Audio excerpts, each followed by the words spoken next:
vous connaissez la France, vous connaissez certainement l'Europe. J'ai aussi l'idée de pouvoir mieux connaître l'Afrique. Je connais donc les mobiles du comportement des différents gouvernements africains.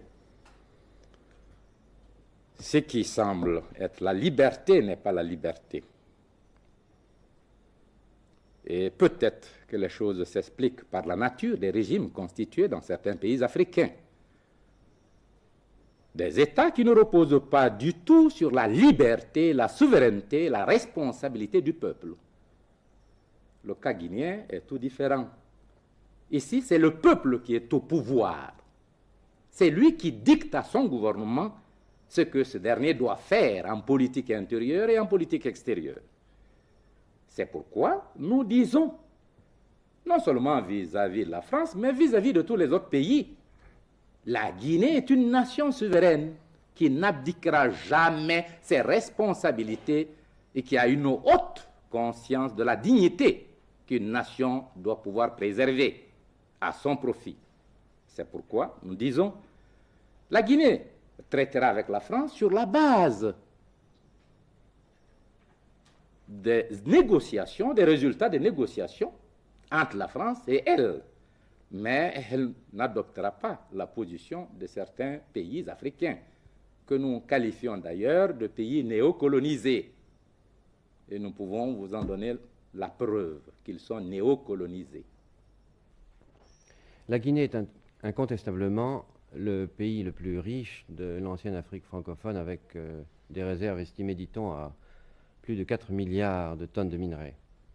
Or, votre pays vit, paraît-il, dans la pénurie et le rationnement, ce qui est paradoxal 15 ans après l'indépendance et 15 ans après 15 ans de gestion dirigiste.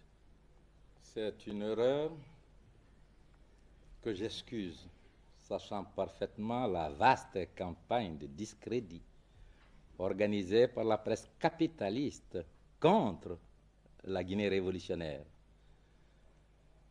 En Guinée, il n'y a ravitaillement que dans la seule capitale de Conakry, peuplée de travailleurs.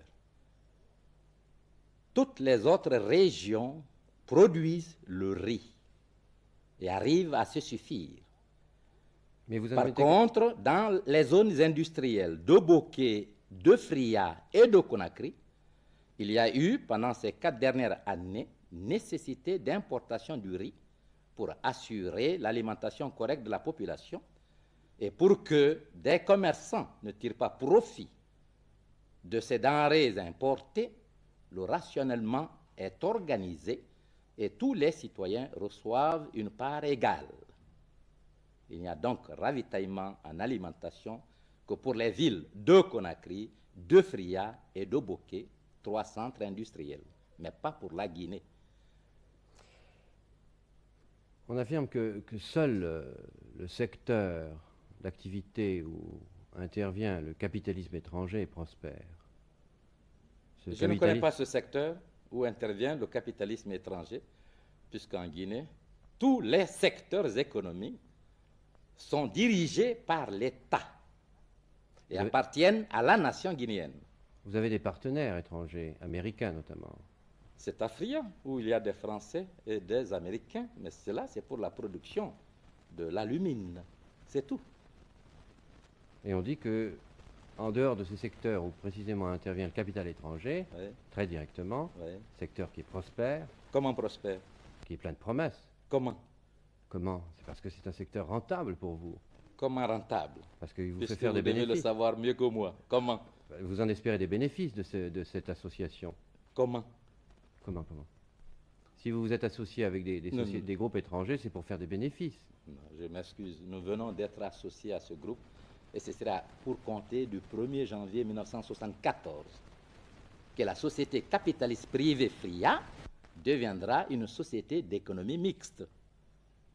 Par conséquent, l'État guinéen n'était pas partenaire et ne sera partenaire qu'à partir du 1er janvier de l'année prochaine. Je vois que vous êtes très mal renseigné. Mais est-ce que vous n'avez jamais eu de partenaires étrangers, français notamment, dans le passé? Dans le passé? Oui. Dans quelle société? Eh bien, avec Péchiné, par exemple. C'est cela, Afria, dont je vous Et parle. Péchiné est présent en Guinée depuis Il y a depuis longtemps. Péchiné, Afria, il y a les Suisses, il y a les Américains. Afria, c'est une société industrielle de fabrication d'alumine, qui est une société privée et qui devient maintenant, à la suite des dernières négociations menées avec le gouvernement guinéen, une société d'économie mixte pour compter du 1er janvier 1974. Jusque-là, la Guinée n'a pas eu une part de bénéfice de FRIA. Elle n'était pas membre de la société. Mais on vous dit toujours, c'est grâce à FRIA que la Guinée vit.